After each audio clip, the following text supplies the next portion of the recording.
Man lazimal istighfar, siapa yang banyak beristighfar, Allah berikan 4. Ja'alallahu lahu min kulli dhiqin makhraja, segala kesempitannya dilapangkan Allah, sempit hatinya dilapangkan Allah, sempit dadanya dilapangkan Allah.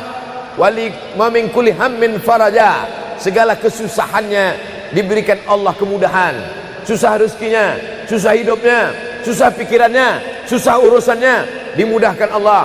Wa razaqahu min haitsu la yahtasib, diberi Allah rezeki dari jalan yang tidak disangka-sangka, yang tidak diduga-duga, datang rezeki itu. Siapa yang menjanjikan? Nabi Muhammad SAW. Nabi bicara dari mana?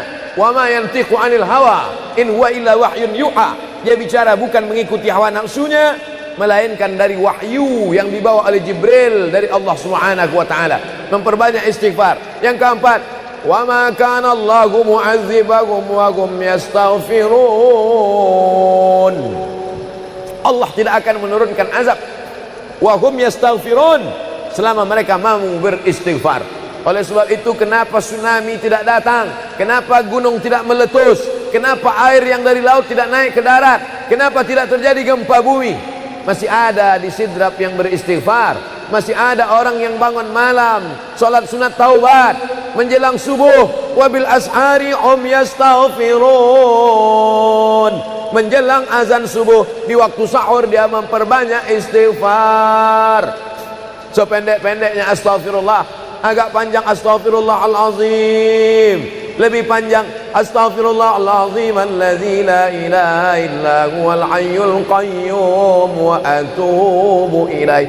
Yang lebih afdal sayyidul istighfar, Allahumma anta rabbi la ilaha illa anta khalaqtani wa ana 'abduka wa ana 'ala 'ahdika wa wa'dika mastata'tu a'udzu bika min syarri ma sana'tu abu'u laka bi ni'matika 'alayya wa abu'u bi dhanbi faghfirli fa innahu la yaghfiru dzunuba illa anta. Dibaca dia setelah subuh, dijaga Allah sampai zuhur. Dibaca setelah zuhur, dipelihara sampai asar. Dibaca selepas asar, dijaga sampai maghrib. Dibaca sehabis maghrib, dijaga sampai isya.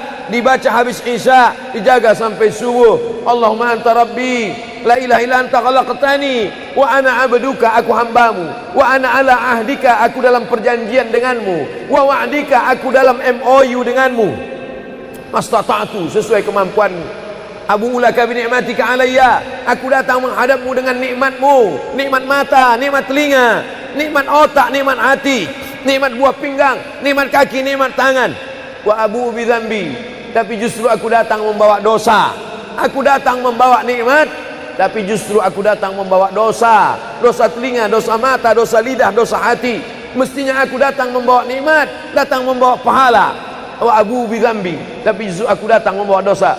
Tapi aku yakin dan percaya, fa innahu la yaghfiru dzunuba illa anta, tak ada yang bisa mengampunkan segala dosa kecuali engkau. Di musim pandemi yang selama ini selesai sholat hanya 3 kali saja. Assalamualaikum warahmatullah, Assalamualaikum warahmatullah, Astaghfirullahaladzim, Astaghfirullahaladzim, Astaghfirullahaladzim. Diperbanyak istighfar. Wallahi, kata Nabi Muhammad SAW, Nabi bersumpah, wallahi demi Allah, inilah astaghfiru ila rabbi wa atubu ilaih, aku beristighfar kepada Allah, aku bertaubat kepada Allah, mi'ata marrah, 100 kali sehari semalam. Jadi kita pun bisa beristighfar 100 kali sehari semalam. Kalau kita hitung jari kita ini sendinya ada 20, 1, 2, 3, 4, 5, 6, 7, 8, 9, 10, 11, 12, 13, 14, 15, 16, 17, 18, 19, 20. 20 sendi, habis sholat kita isi 20 istighfar, habis subuh 20, habis zuhur 20, habis asar 20, habis maghrib 20, habis isya 20, ditambah doa 20, ditambah tahajud 20, ditambah witir 20, ditambah bangun tidur malam 20. Hanya sekali putaran tulang-tulang sendi. Kata Nabi, likulli sulama minkum sedekah, setiap tulang-tulang sendi ini mesti ada sedekahnya. Apa maksud sedekah tulang sendi? Sedekah orang kaya dengan uangnya, sedekah kita dengan sedekah tulang sendi. Astaghfirullahalazim, astaghfirullahalazim, astaghfirullahalazim, astaghfirullahalazim, astaghfirullahalazim. Allah menjanjikan balasan-balasan yang disampaikan oleh Nabi Muhammad sallallahu alaihi wasallam. Tapi di antara yang paling afdal di antara zikir ini semua adalah afdalu dzikri la ilaha illallah. Tidak ada zikir yang paling afdal daripada la ilaha illallah. Maka kita baca la ilaha illallah, la ilaha illallah, la ilaha illallah, ditutup dengan kalimatu haqqin 'alaiha nahya, dengan itu kita hidup, wa 'alaiha namutu, dengan itu kita mati, wa bi'anu ba'su, dengan itu kita akan dibangkitkan di padang mahsyar. Hidupnya dengan la ilaha illallah, matinya dengan la ilaha illallah. Kenapa disebut hidupnya dengan la ilaha illallah? Karena waktu awal hidupnya ayahnya mengazankan ke telinganya, asyhadu an la ilaha illallah. Itulah makna alaiha nahya, dengan itu kita hidup. Kenapa disebut alaiha namutu, dengan itu kita mati? Karena matinya ditalqinkan ke telinga sebelah kanan, la ilaha illallah. Matinya pun dengan la ilaha illallah. Wa bi'anu ba'su, nanti dia dibangkitkan di padang mahsyar juga dengan kalimat la ilaha illallah. Tapi jangan lupa, orang yang hanya berkata la ilaha illallah tidak diakui Islamnya. Orang yang hanya berkata la ilaha illallah tidak diterima amalnya sebelum dia sepasang dengan Muhammadur Rasulullah. Oleh sebab itu maka solawat, apalagi hari ini hari Jumat, Sayyidul Ayyam, kata Nabi, perbanyaklah solawat pada hari Jumat. Allahumma salli ala Sayyidina Muhammad wa ala ali Sayyidina Muhammad. Allahumma salli ala Sayyidina Muhammad wa ala ali Sayyidina Muhammad. Allahumma salli ala Sayyidina Muhammad wa ala ali Sayyidina Muhammad. Khusus pada hari Jumat. Hari yang lain kita berselawat, tapi pada hari Jumat maka kita perbanyak solawat, solawat, solawat, solawat. Inna salatakum ma'rudatun alayya.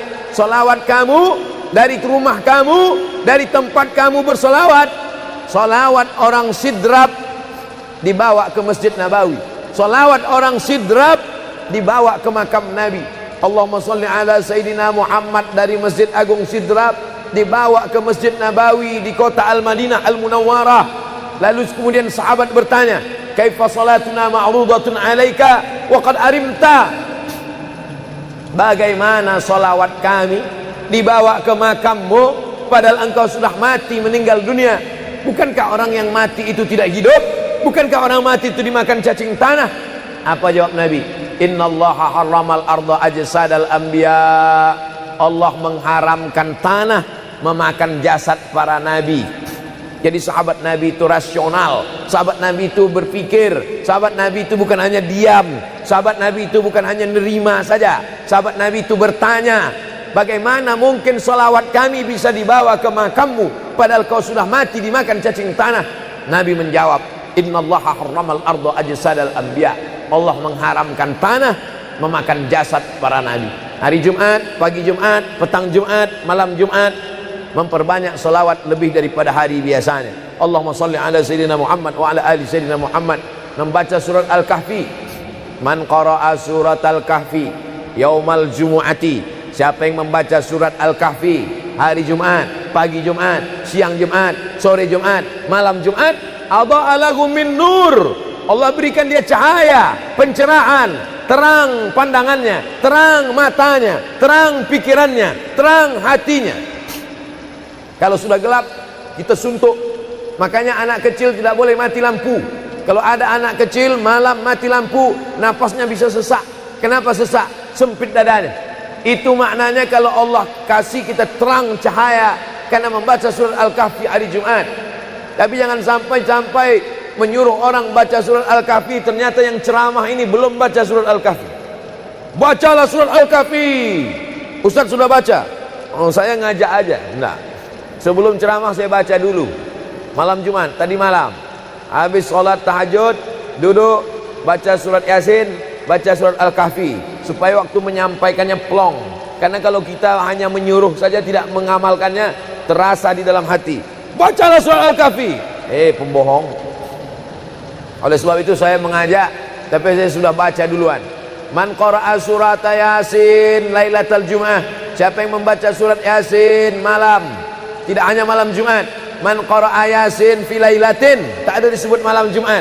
Siapa yang baca surat Yasin pada suatu malam, malam Senin, malam Selasa, malam Rabu, malam Kamis, malam Ahad, malam Jumat, ghufira lahu, asbaha maghfuran lah. Waktu subuh dia sudah diampunkan Allah.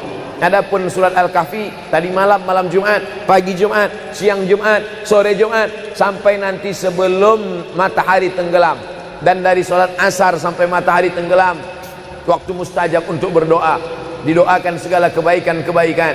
Sayyidul ayyam, induk dari segala hari. Berapa banyak orang amat sangat ingin hidup di hari ini, tapi meninggal kemarin sore. Berapa banyak amat sangat ingin hidup di bulan ini, tapi sudah didahului oleh ajal, janji kepada Allah Subhanahu wa taala. Jangan ada sedetik pun waktu yang sia-sia, yang kosong hampa, tanpa kita isi dengan amal kepada Allah Subhanahu wa taala.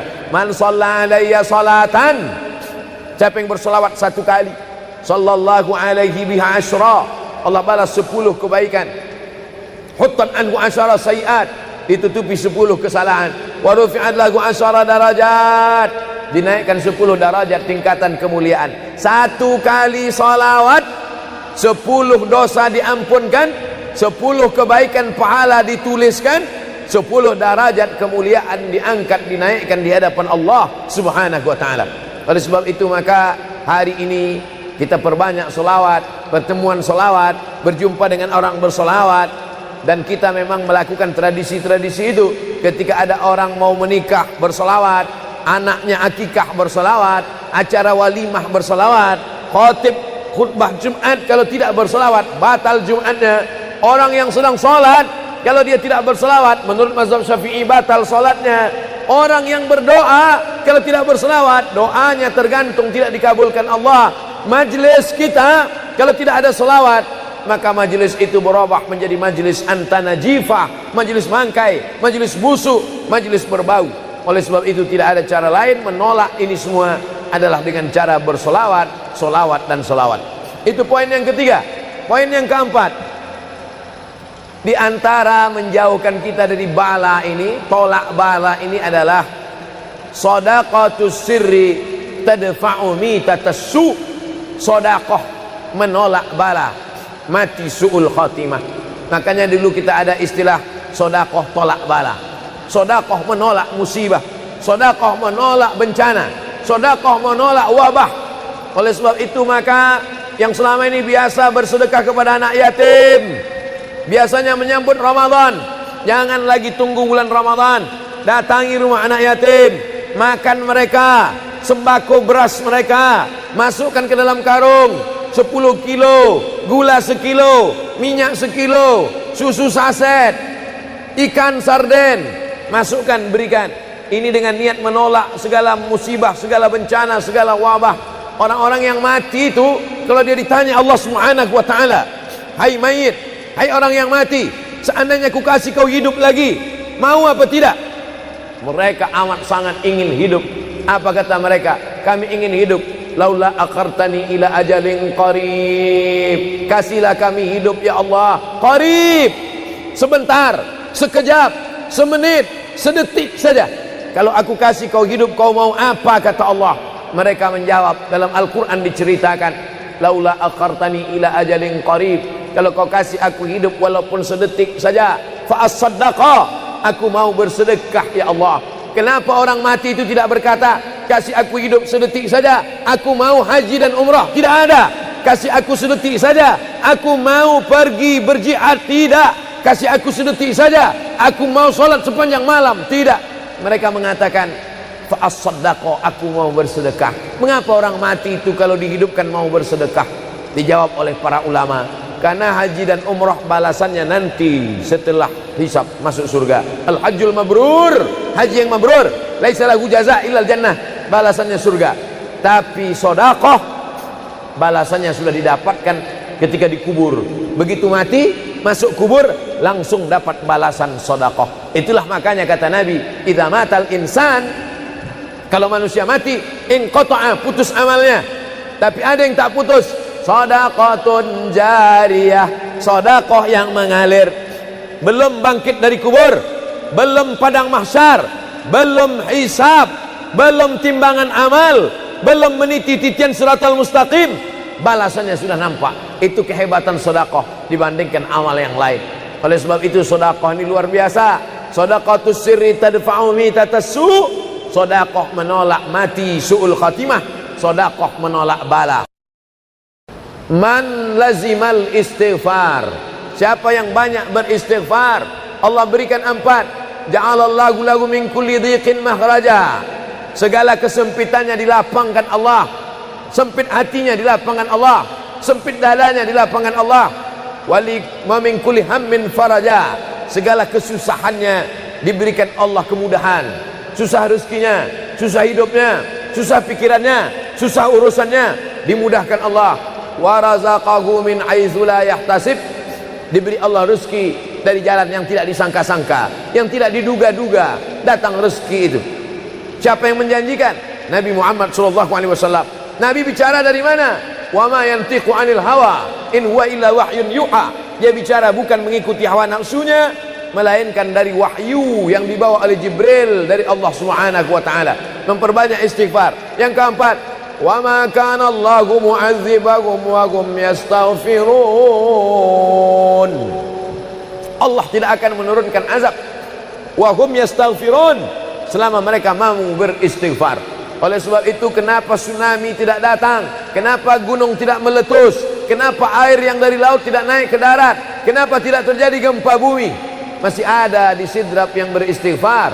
Masih ada orang yang bangun malam salat sunat taubat menjelang subuh. Wabil ashari yastaghfirun, menjelang azan subuh, di waktu sahur dia memperbanyak istighfar. Sependek-pendeknya astaghfirullah, agak panjang astaghfirullahalazim, lebih panjang astaghfirullahalazim alladzi la ilaha illa huwal hayyul qayyum wa atubu ilaih. Yang lebih afdal sayyidul istighfar, Allahumma anta rabbi la ilaha illa anta khalaqtani wa ana 'abduka wa ana 'ala 'ahdika wa wa'dika mastata'tu a'udzu bika min syarri ma sana'tu abu'u laka bi ni'matika 'alayya wa abu'u bi dhanbi faghfirli fa innahu la yaghfiru dzunuba illa anta. Dibaca dia setelah subuh, dijaga Allah sampai zuhur. Dibaca setelah zuhur, dipelihara sampai asar. Dibaca selepas asar, dijaga sampai maghrib. Dibaca sehabis maghrib, dijaga sampai isya. Dibaca habis isya, dijaga sampai subuh. Allahumma anta rabbi la ilaha illa anta khalaqtani wa ana 'abduka, aku hambamu, wa ana 'ala ahdika, aku dalam perjanjian denganmu, wa wa'dika, aku dalam MOU denganmu, mastata'tu, sesuai kemampuanmu. Abu ulaka bi ni'matika alayya, aku datang menghadapmu dengan nikmatmu, nikmat mata, nikmat telinga, nikmat otak, nikmat hati, nikmat buah pinggang, nikmat kaki, nikmat tangan. Wa abu bi dzambi, tapi justru aku datang membawa dosa. Aku datang membawa nikmat, tapi justru aku datang membawa dosa. Dosa telinga, dosa mata, dosa lidah, dosa hati. Mestinya aku datang membawa nikmat, datang membawa pahala. Wa abu bi dzambi, tapi justru aku datang membawa dosa. Tapi aku yakin dan percaya, fa innahu la yaghfiru dzunuba illa anta, tak ada yang bisa mengampunkan segala dosa kecuali engkau. Di musim pandemi yang selama ini selesai sholat hanya 3 kali saja. Assalamualaikum warahmatullah, Assalamualaikum warahmatullah, Astaghfirullahaladzim, Astaghfirullahaladzim, Astaghfirullahaladzim. Diperbanyak istighfar. Wallahi, kata Nabi Muhammad SAW, Nabi bersumpah, wallahi demi Allah, inilah astaghfiru ila rabbi wa atubu ilaih, aku beristighfar kepada Allah, aku bertaubat kepada Allah mi'ata marrah, 100 kali sehari semalam. Jadi kita pun bisa beristighfar 100 kali sehari semalam. Kalau kita hitung jari kita ini sendinya ada 20, 1, 2, 3, 4, 5, 6, 7, 8, 9, 10, 11, 12, 13, 14, 15, 16, 17, 18, 19, 20. 20 sendi.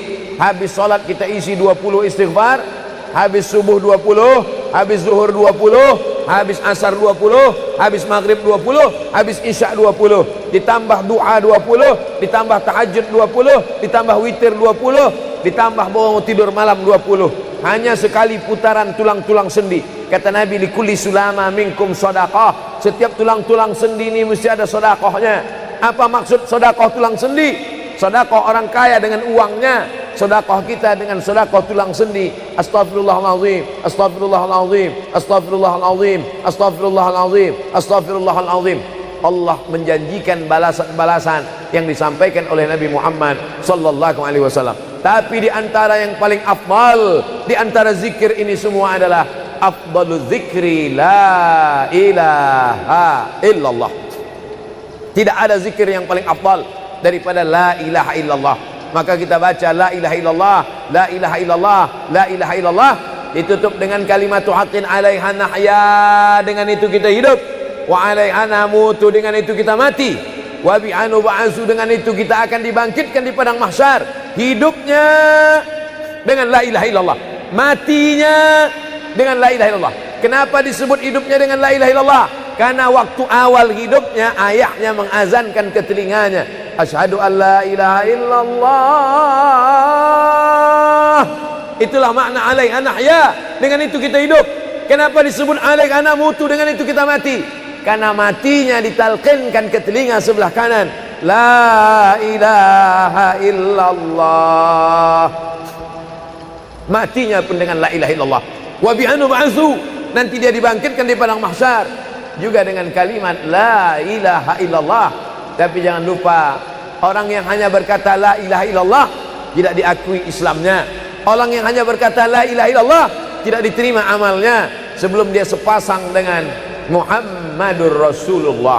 Oleh sebab itu maka solawat, apalagi hari ini hari Jumat, Sayyidul Ayyam, kata Nabi, perbanyaklah solawat pada hari Jumat. Allahumma salli ala Sayyidina Muhammad wa ala ali Sayyidina Muhammad. Allahumma salli ala Sayyidina Muhammad wa ala ali Sayyidina Muhammad. Allahumma salli ala Sayyidina Muhammad wa ala ali Sayyidina Muhammad. Khusus pada hari Jumat. Hari yang lain kita berselawat, tapi pada hari Jumat maka kita perbanyak solawat, solawat, solawat, solawat. Inna salatakum ma'rudatun alayya. Solawat kamu dari rumah kamu, dari tempat kamu bersolawat. Solawat orang sidrap dibawa ke Masjid Nabawi. Salawat orang sidrap dibawa ke makam Nabi. Allahumma salli ala Sayyidina Muhammad dari Masjid Agung Sidrap dibawa ke Masjid Nabawi di kota Al-Madinah Al-Munawwarah. Lalu kemudian sahabat bertanya, kaifa salatuna ma'rudatun alaika wa qad arimta? Bagaimana salawat kami dibawa ke makammu padahal engkau sudah mati, meninggal dunia? Bukankah orang yang mati itu tidak hidup? Bukankah orang mati itu dimakan cacing tanah? Apa jawab Nabi? Innallaha harramal arda ajsadal anbiya. Allah mengharamkan tanah memakan jasad para nabi. Jadi sahabat Nabi itu rasional. Sahabat Nabi itu berpikir. Sahabat Nabi itu bukan hanya diam. Sahabat Nabi itu bukan hanya nerima saja. Sahabat Nabi itu bertanya, bagaimana mungkin salawat kami bisa dibawa ke makammu padahal kau sudah mati dimakan cacing tanah? Nabi menjawab, innallaha harramal arda ajsadal anbiya. Allah mengharamkan tanah memakan jasad para nabi. Hari Jumat, pagi Jumat, petang Jumat, malam Jumat, memperbanyak salawat lebih daripada hari biasanya. Allahumma salli ala Sayyidina Muhammad wa ala ali Sayyidina Muhammad. Membaca surat Al-Kahfi. Man qara'a surat Al-Kahfi yaumal jumu'ati. Siapa yang membaca surat Al-Kahfi hari Jumat, pagi Jumat, siang Jumat, sore Jumat, malam Jumat, adha'a lahu min nur. Allah berikan dia cahaya, pencerahan, terang pandangannya, terang matanya, terang pikirannya, terang hatinya. Kalau sudah gelap, kita suntuk. Makanya anak kecil tidak boleh mati lampu. Kalau ada anak kecil malam mati lampu, nafasnya bisa sesak. Kenapa sesak? Sempit dadanya. Itu maknanya kalau Allah kasih kita terang cahaya karena membaca surat Al-Kahfi hari Jumat. Tapi jangan sampai menyuruh orang baca surat Al-Kahfi, ternyata yang ceramah ini belum baca surat Al-Kahfi. Bacalah surat Al-Kahfi. Ustaz sudah baca? Oh, saya ngajak aja. Nah, sebelum ceramah saya baca dulu. Malam Jumat, tadi malam. Habis sholat tahajud, duduk, baca surat Yasin, baca surat Al-Kahfi. Supaya waktu menyampaikannya plong. Karena kalau kita hanya menyuruh saja tidak mengamalkannya, terasa di dalam hati. Bacalah surat Al-Kahfi. Pembohong. Oleh sebab itu saya mengajak, tapi saya sudah baca duluan. Man qara'a surat Yasin lailatal Jum'ah. Siapa yang membaca surat Yasin malam, tidak hanya malam Jumat. Man qara'a Yasin fi lailatin, tak ada disebut malam Jumat.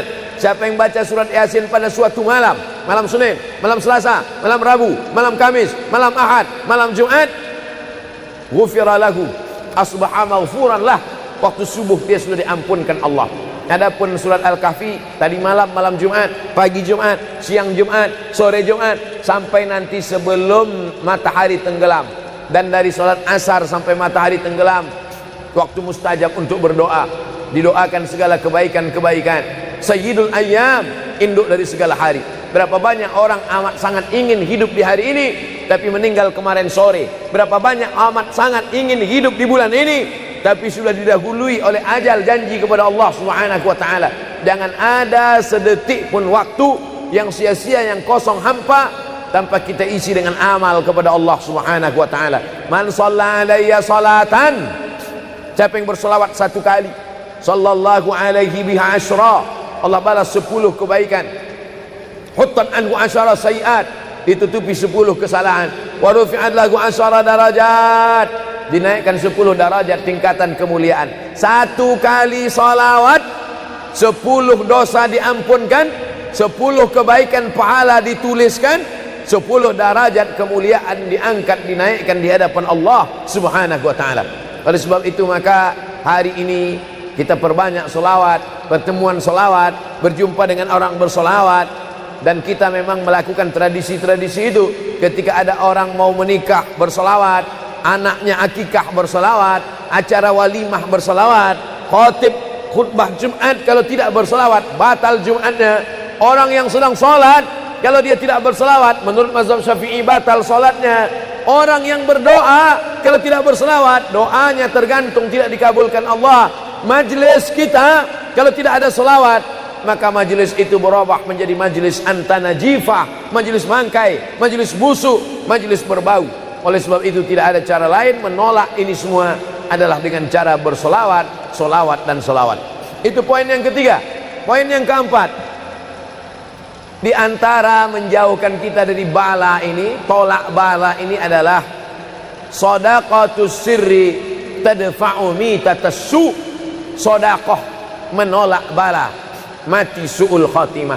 Makanya dulu kita ada istilah sedekah tolak bala, sedekah menolak musibah, sedekah menolak bencana, sedekah menolak wabah. Oleh sebab itu maka yang selama ini biasa bersedekah kepada anak yatim, biasanya menyambut Ramadan, jangan lagi tunggu bulan Ramadan, datangi rumah anak yatim, makan mereka, sembako beras mereka, masukkan ke dalam karung 10 kilo, gula sekilo, minyak sekilo, susu saset, ikan sarden, masukkan, berikan. Ini dengan niat menolak segala musibah, segala bencana, segala wabah. Orang-orang yang mati itu kalau dia ditanya Allah Subhanahu wa taala, hai mayit, hai orang yang mati, seandainya ku kasih kau hidup lagi, mau apa tidak? Mereka amat sangat ingin hidup. Apa kata mereka? Kami ingin hidup. Laula akhartani ila ajalin qarib, kasihlah kami hidup ya Allah qarib, sebentar, sekejap, semenit, sedetik saja. Kalau aku kasih kau hidup, kau mau apa? Kata Allah. Mereka menjawab, dalam Al-Quran diceritakan, laula akhartani ila ajalin qarib, kalau kau kasih aku hidup walaupun sedetik saja, fa as-saddaqa, aku mau bersedekah ya Allah. Kenapa orang mati itu tidak berkata, kasih aku hidup sedetik saja, aku mau haji dan umrah? Tidak ada. Kasih aku sedetik saja, aku mau pergi berjihad? Tidak. Kasih aku sedetik saja, aku mau sholat sepanjang malam? Tidak. Mereka mengatakan, fa'as-saddaqa, aku mau bersedekah. Mengapa orang mati itu kalau dihidupkan mau bersedekah? Dijawab oleh para ulama, karena haji dan umrah balasannya nanti setelah hisab masuk surga. Al-hajjul mabrur, haji yang mabrur, laisa lahu jaza illal jannah, balasannya surga. Tapi sedekah balasannya sudah didapatkan ketika dikubur. Begitu mati masuk kubur langsung dapat balasan sedekah. Itulah makanya kata Nabi, idza matal insan, kalau manusia mati, inqata'a, putus amalnya. Tapi ada yang tak putus, shadaqatun jariyah, sedekah yang mengalir. Belum bangkit dari kubur, belum padang mahsyar, belum hisab, belum timbangan amal, belum meniti titian siratal mustaqim, balasannya sudah nampak. Itu kehebatan sedekah dibandingkan amal yang lain. Oleh sebab itu sedekah ini luar biasa. Shadaqatus sirri tadfa'u mitatas su', sedekah menolak mati su'ul khatimah, sedekah menolak bala. Alhamdulillah, Allahumma salli ala Sayyidina Muhammad wa ala ali Sayyidina Muhammad. Kullu amrin zibalin, semua amal yang baik, walam yubda' bihamdillah, kalau tidak diawali dengan alhamdulillah, pujian kepada Allah, fahuwa aqta', maka amal itu putus. Makna putus, putus sampai di dunia saja, tak boleh dibawa sebagai bekal menghadap Allah. Maka kita ingin amal kita malam ini tidak putus, maka kita awali dengan alhamdulillahi rabbil alamin. Setiap majelis kalau tidak disebut namanya, maka majelis itu antanajifah, majelis yang busuk, majelis bau, majelis bangkai. Maka kita sebut namanya, Allahumma salli ala Sayyidina Muhammad wa ala ali Sayyidina Muhammad. Laisa minna, bukan golongan kami, kata Nabi SAW. Man lam yarham saghirana, sesiapa yang tidak sayang kepada budak anak kecil, walam ya'rif syarafa kabirina, tidak hormat kepada orang tua, maka dia tidak diperakui sebagai umat Nabi Muhammad SAW. Semua anak-anak muda-muda, belia-belia yang saya sayangi, para alim ulama, tuan-tuan guru, datuk-datuk, datin-datin, semua yang berhadir ini insyaallah dimuliakan Allah Subhanahu wa taala. Amin ya rabbal alamin.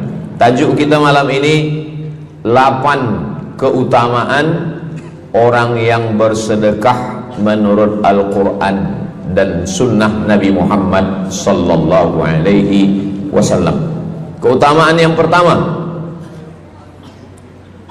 kalau orang mati itu ditanya, apakah kamu mau hidup lagi? Maka orang mati itu menjawab, tapi belum ada orang yang mati hidup lagi. Macam mana kita boleh tahu dia menjawab? Sebab diceritakan Allah dalam Al-Quran. Apa kata mereka?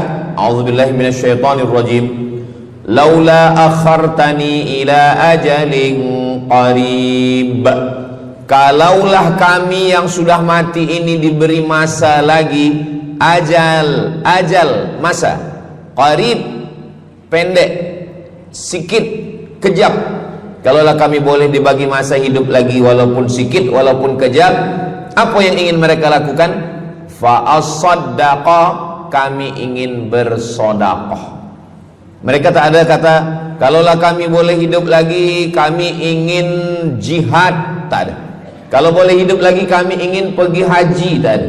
Mereka katakan, fa as-saddaqa, kami ingin bersodaqah. Kenapa sodaqah? Kenapa bukan perang? Maka ulama membagi jawaban. Karena kalau haji itu balasannya nanti di surga.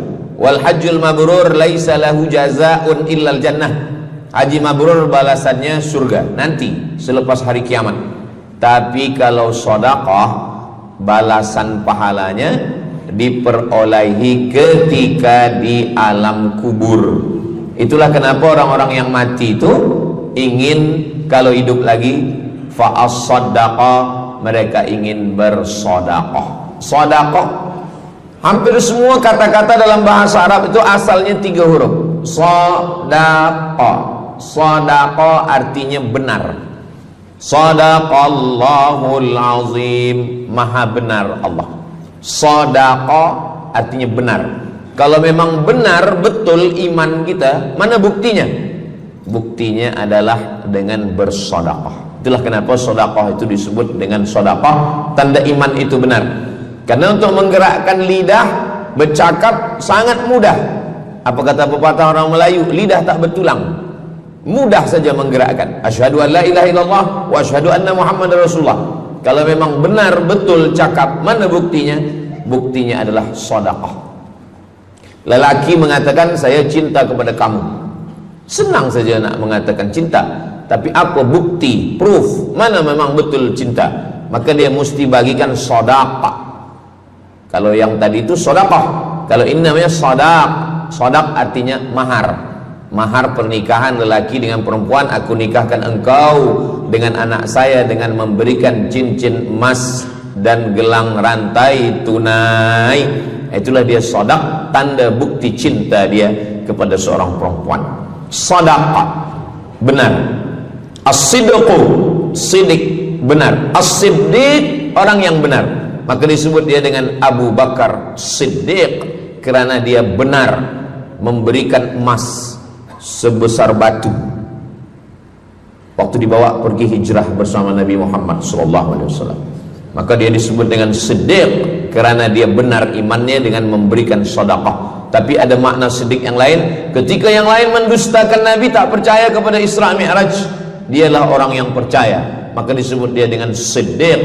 Siddiq dari kata sadaq, benar, karena iman dia yang benar. Mana bukti, proof bahwa iman dia benar? Dia bersedekah, membagikan emasnya sebesar batu. Nama dia Abu Bakar Siddiq. Nama ayah dia Abu Quhafah. Ayah dia tak Islam. Apa kata ayah dia? Habislah emas Abu Bakar itu dibawa Muhammad sallallahu alaihi wasallam. Anak Abu Bakar itu namanya Asma. Asma, mana emas ayah kamu? Dah habis dibawa Muhammad. Dia benci betul dengan Nabi Muhammad. Datang Asma, dia ambil batu, dia masukkan ke dalam kain. Kata Asma, emas ayah itu masih ada dalam kain, Datuk. Lalu Abu Quhafah memegang. Abu Quhafah ini buta, dia tak nampak. Oh ya, masih ada lagi. Rupanya emas itu sudah dibawa hijrah bersama Rasulullah sallallahu alaihi wasallam. Makanya kata Nabi, "Lau anfaqa ahadukum mithla Uhudin zahaban." Seandainya ada di antara kamu yang boleh berwakaf emas walaupun sebesar bukit Uhud. Bukit Uhud itu panjangnya 7 km. Seandainya ada di antara kamu yang boleh berwakaf emas sebesar bukit Uhud, itu tak sampai setengah tapak tangan Sayyidina Abu Bakar Siddiq. Kenapa? Sebab kalau sekarang ada orang bersedekah banyak, memanglah sekarang sudah aman. Tapi masa itu masa susah, masa payah, Abu Bakar Siddiq menunjukkan bukti keimanannya.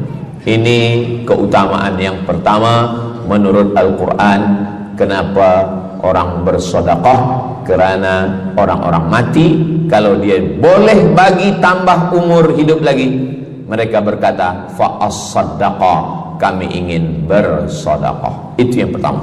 Yang kedua, sampai berapa nih? Sampai 8. Tadi saya dibagi tahu Ustadz sampai 8.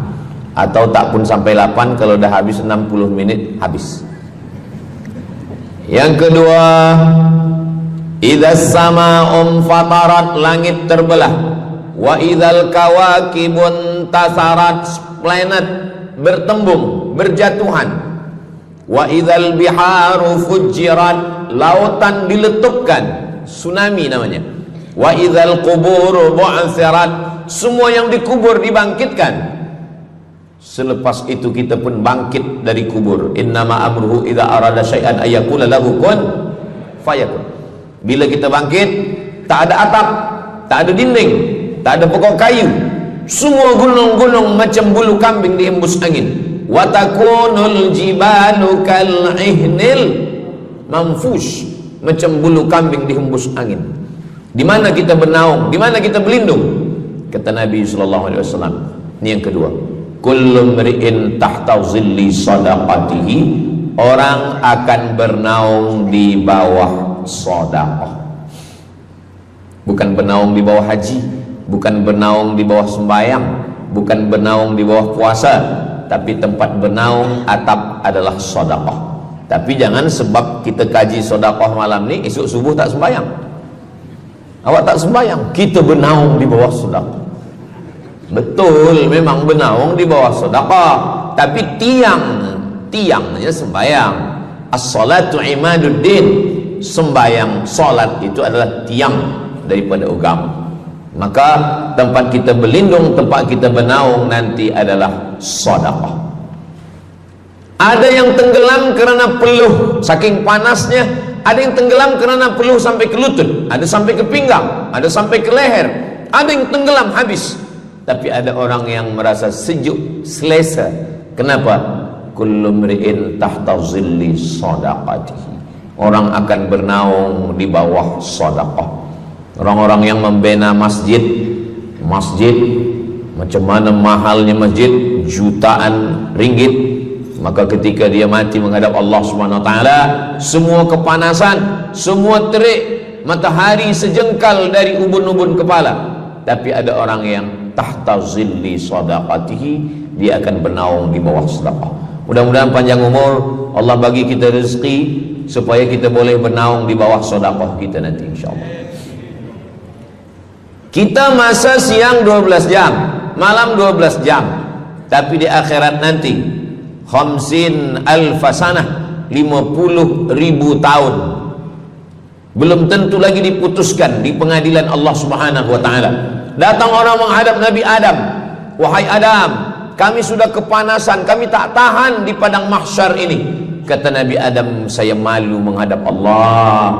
Dulu kata Allah, "La taqraba hadhihi syajarah." Jangan dekati pokok kuldi. Fatakuna minaz zalimin. Nanti engkau jadi orang zalim. Fa azallahuma syaitan. Tapi digoda syaitan. Lalu kemudian Nabi Adam bertaubat. Doa yang paling tua doa Nabi Adam, Rabbana zalamna anfusana wa illam taghfir lana wa tarhamna lanakunanna minal khasirin. Datang mereka menghadap kepada Nabi Nuh. Cepatlah Nabi Nuh menghadap kepada Allah supaya diputuskan mahkamah ini. Kata Nabi Nuh, "Saya malu menghadap Allah. Anak saya Kan'an, masa saya panggil, ya bunayya, wahai anak saya Kan'an, irkam ma'ana, ayo mari naik ke atas perahu sampan ayah." Apa kata Kan'an? "Sa'awi ila jabali ya'simuni minal ma." Saya naik sampan, saya naik ke atas bukit, saya akan selamat. Rupa-rupanya hujan 40 hari 40 malam, tenggelam. Kita belum lagi 40 hari 40 malam, baru 2 hari buaya dah naik ke jalan. Macam mana 40 hari 40 malam? Maka saat itu, saat anaknya Kan'an akan tenggelam, apa kata Nabi Nuh? "Ya Rabbi, ya Allah, inna bani min ahli." Itu anakku ya Allah. Allah marah. Apa kata Allah? "Innahu laisa min ahlik." Dia bukan anakmu. "Innahu amalun ghairu salih." Karena amal dia tak baik. Nabi Nuh malu menghadap Allah. Datang mereka kepada Nabi Musa alaihissalam. Kata Nabi Musa, "Saya pun malu menghadap Allah kerana perbuatan Bani Israel, umat saya jahat." Mereka datang menghadap Nabi Isa. Kata Nabi Isa, "Saya malu menghadap Allah kerana mereka menyembah saya selepas saya meninggalkan mereka." Pada akhirnya mereka datang menghadap Sayyidina wa Maulana wa Syafi'ina Muhammad sallallahu alaihi wasallam. Hanya Nabi Muhammad lah yang berani menghadap Allah. Sebab apa? Sebab dia umatnya. Maka walaupun kita umat yang paling kecil, umur paling pendek, badan paling tidak bertenaga, tapi kita adalah umat yang pertama nanti yang akan diputuskan perkara, dan kita adalah umat yang pertama akan masuk ke dalam surga Allah Subhanahu wa ta'ala.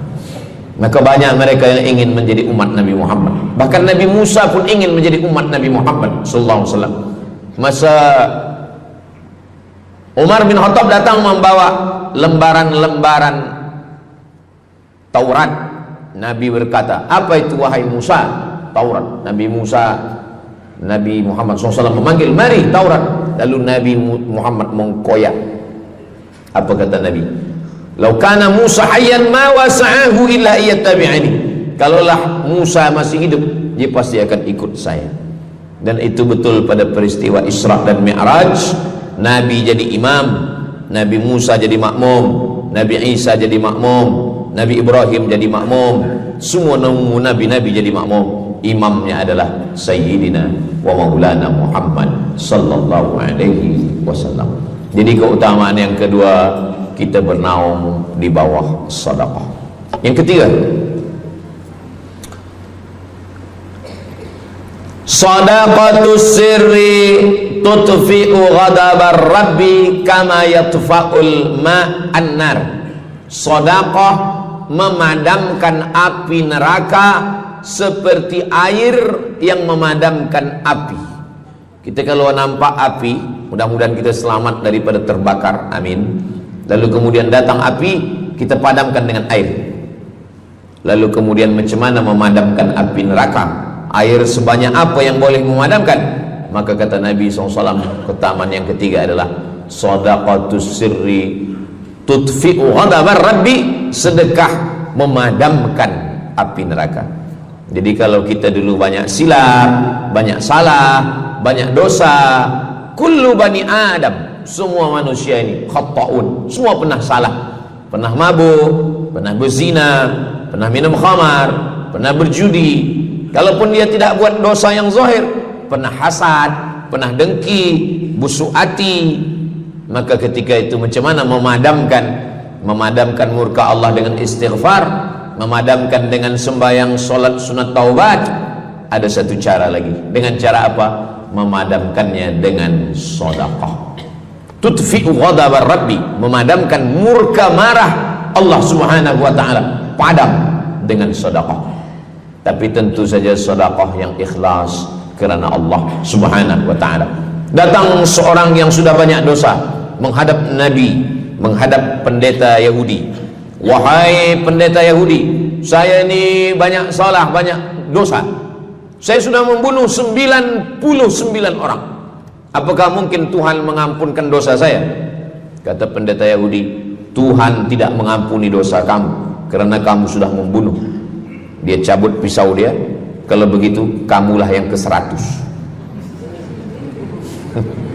Dia dah bunuh 99. Itu maka saya takut juga kalau datang orang.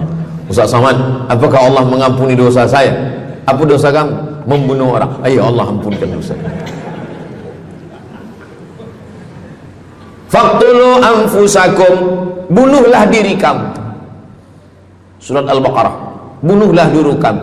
Fataba alaikum, Allah menerima taubat kamu dengan membunuh diri. Sebab Bani Israel minta ampun kepada Allah bukan dengan istighfar. Minta ampun kepada Allah bukan dengan sembahyang taubat. Bani Israel kalau dia minta ampun kepada Allah dulu zaman Nabi Musa, dia ambil pedang, dia ambil parang panjang, dia cari orang yang sama-sama berdosa. Saya ada dosa, saya cari tuan-tuan yang ada dosa. Tuan ada dosa? Ada. Kita nak bertaubat? Ya, ayo kita. Nanti kita sama-sama cincang. Nanti tuan cincang saya cincang tuan. Kita sama-sama mati. Baru Allah ampunkan dosa. Faqtulu anfusakum, bunuhlah diri kamu. Fataba alaikum, Allah menerima taubat kamu. Tapi syariat Nabi Muhammad sallallahu alaihi wasallam, ma min muslimin yuznibu dzamban, kalau ada yang silap khilaf salah, summa yatatahhar, mandi taubat. Apalagi kita di Bandar Seri Begawan, bila tadi pesawat terbang nak landing turun, nampak cantik laut keliling. Jadi siapa nak mandi taubat, pergi ke laut. Kalau sampai ke tengah laut, bukan cuma dosa hilang, orangnya hilang sekali. Aku mandi taubat, saya mandi taubat. Selepas mandi taubat, tak boleh mandi taubat, wudu. Tak boleh wudu, tayamum. Selepas itu sembahyang sunat taubat. Usolli sunnatat taubat raka'ataini lillahi ta'ala. Dosanya perlu sebut, jangan sebut. Ada seorang lelaki, maaf, nafsu dia tinggi. Lalu di jalan dia nampak perempuan. Selepas itu maaf, dia cium. Selepas itu dia datang ke Nabi, dia mengadu, ya Rasulullah, tadi saya melakukan begini-begini. Tegak Umar bin Khattab, Allah sudah tutupi, kenapa kamu bukakan di hadapan orang ramai?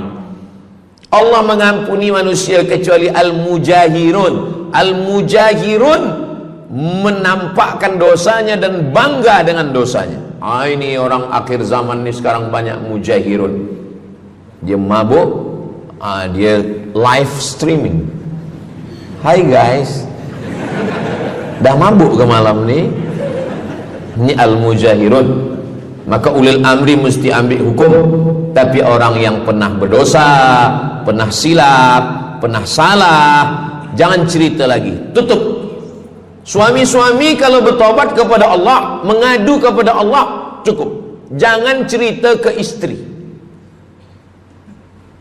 Allah menerima, istri tak terima. Jadi taubat cukup kepada Allah Subhanahu wa taala, mengadu dah. Bangkit tahajud malam minta kepada Allah. Jangan suara kuat-kuat. Cukup. Sebab tidak semua kejujuran boleh diterima orang lain. Tak semua perempuan boleh menerima kejujuran. Sakit hati dia. Allah Subhanahu wa taala Maha Pengampun. Selepas itu kemudian wa asbi'is sayyi'atal hasanata, dosa-dosa silap khilaf masa lalu bagaimana menutupinya? Hasanata, perbuatan baik. sembahyang baik, sholat baik, tapi ada yang paling baik. Apa dia? Shadaqatus sirri, memperbanyak sedekah, sedekah, sedekah, memadamkan murka Allah seperti api dipadamkan oleh air. Marah itu adalah kobaran dari api neraka. Bila kita sedang marah, itu adalah api neraka lahab. Lahab itu artinya berkobar. Lahab pakai ba, lahab. Sebab saya pernah juga lalu di satu jalan, ada rumah makan, restoran Abu Lahab, pakai P, lahab, mungkin lahab, makan lahab. Allah Subhanahu wa taala memadamkan murkanya. Inna rahmati sabaqat ghadabi, rahmatku lebih cepat daripada murkaku. Memang Allah marah, tapi ketika dia berbagi kepada orang lain, dia tutupi dosanya di masa yang lalu. Syarat taubat 3. Yang pertama, an-nadamu fil qalbi, menyesal dalam hati.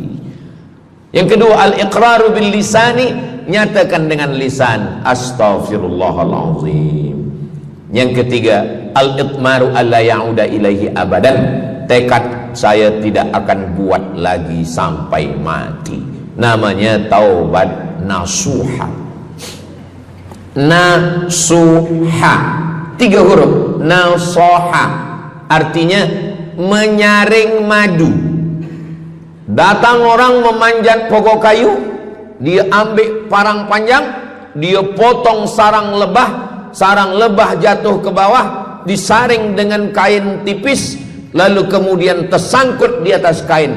Lilinnya tersangkut, lebahnya tersangkut, anak lebah tersangkut, rantingnya tersangkut, dahannya tersangkut, maka keluarlah madu. Itu bahasa Arabnya namanya nasuha. Apa makna nasuha? Menyaring dosa-dosa sehingga yang tinggal hanya amal soleh, yang sampah-sampah tersangkut. Sekarang susah nak minum madu yang asli, banyak palsu. Macam mana Ustaz, saya ni suka spesihat minum madu. Apa tanda madu ni asli? Bawa pulang ke rumah, kalau istri marah itu asli.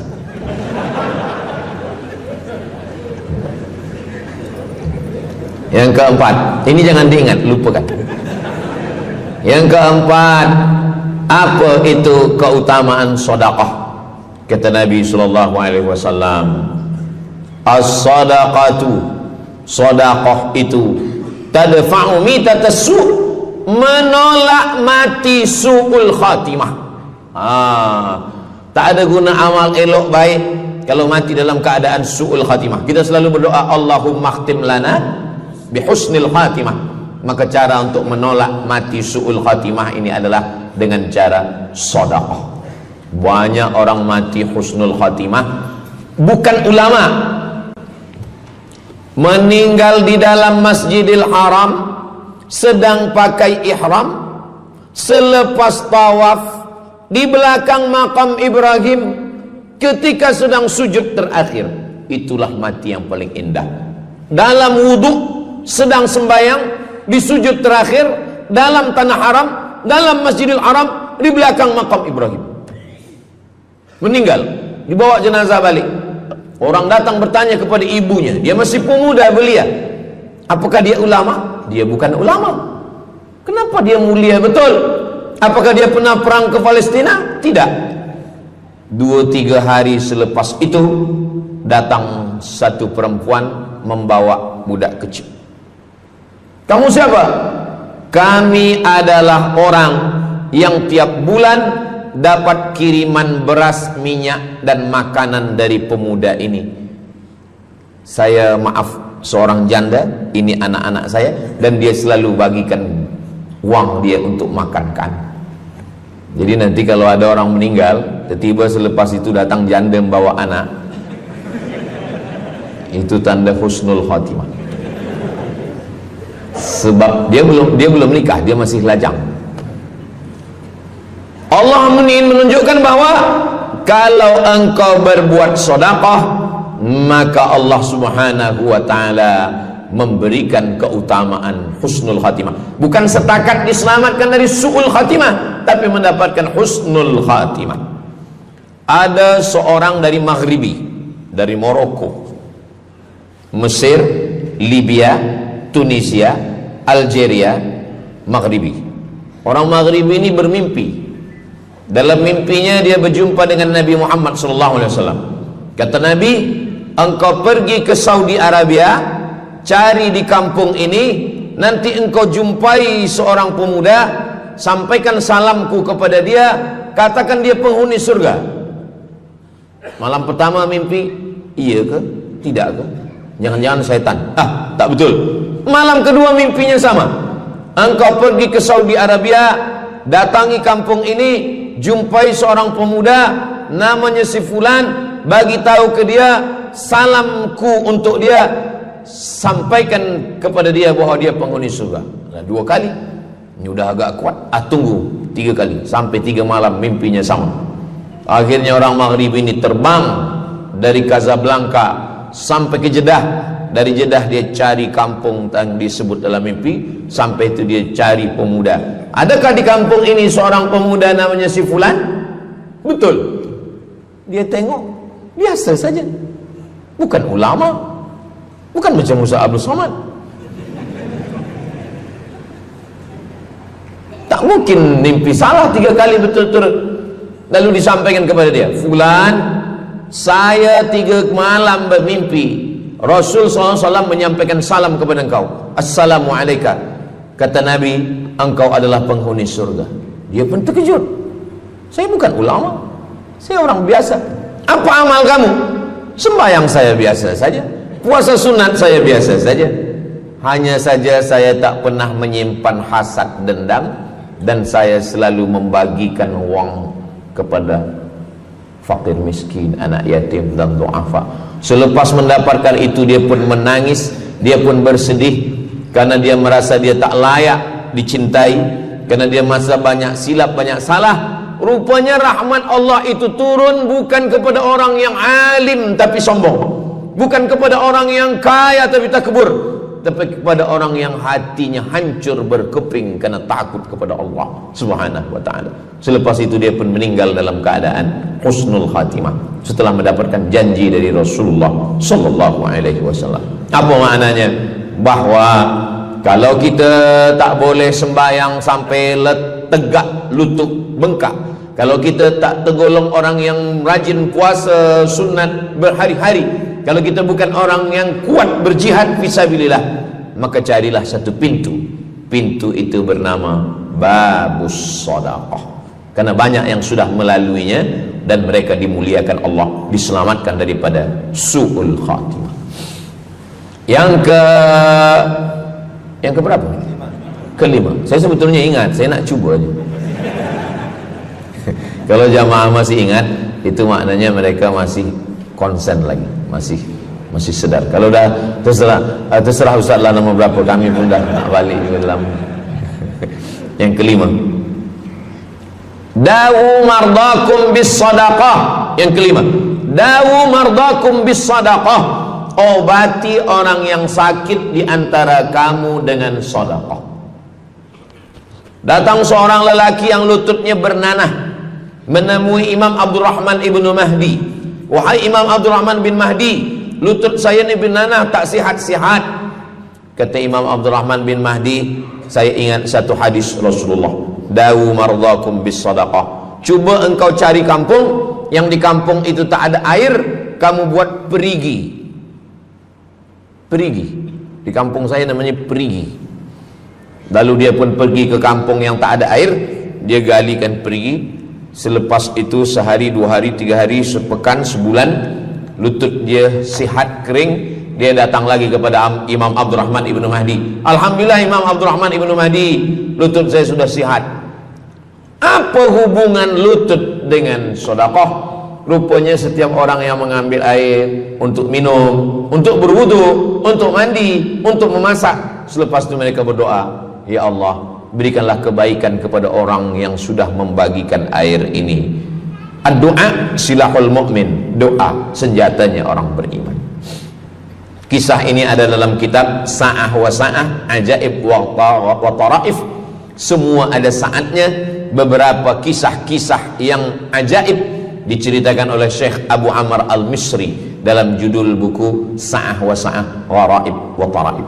Sudah diterjemahkan ke dalam bahasa Melayu, judulnya Semua Ada Saatnya. Nama penerjemahnya Abdul Somad. Boleh dicari di google.com. Semua ada saat. Lalu kemudian saya sampaikan hadis ini di masjid. Dawu mardakum bis sadaqah. Obatilah orang yang sakit di antara kamu dengan sedekah. Selepas itu saya turun dari masjid, saya pergi ke kereta, di parking, datang seorang jamaah. Memang yang Ustaz sampaikan tadi betul. Kata saya, memang betul. Takkan saya sampaikan tak betul? Apa maksud awak? Betul. Istri saya kena sakit kista sebesar duit di dalam, maaf, rahim dia. Kata doktor, ini mesti diambil. Kalau tidak dia makin besar, makin besar. Tapi kalau diambil, dicabut, operate, nanti akan, maaf cakap, tercabut rahim sekali. Dan kalau rahim tercabut, maka nanti tidak boleh mengandung. Mendengar itu istrinya menangis, suaminya tersenyum. Yang senyum budak kecil pula. Lalu kemudian rupanya istri dia tahu tentang hadis Nabi, dawu mardakum bis sadaqah. Obatilah orang yang sakit dengan bersedekah. Maka dia pun bersedekah, bersedekah, bersedekah, bersedekah. Selepas itu mereka pergi lagi medical check up ke hospital.